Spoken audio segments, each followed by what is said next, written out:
美國社會正喺度掀起一輪中國熱，從紐約人氣火爆嘅火鍋店、奶茶店，到越嚟越受歡迎嘅太極堂，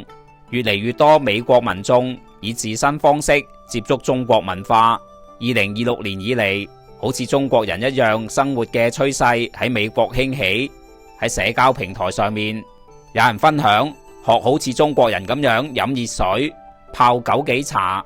亦都有人記錄練習書法、體驗中式冥想嘅過程。喺現實生活入邊，體驗中國文化正逐漸成為唔少美國人眼中時尚而新鮮嘅生活方式。喺紐約帝國大廈附近嘅蜀道山火鍋店，每到晚餐時段就會排起長龍。嚟自費城嘅海卡羅拉斯首次品嘗火鍋後表示，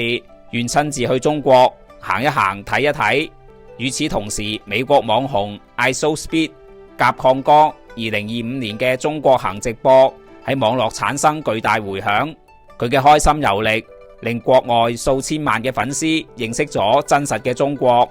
有網民發現近期大量英美人士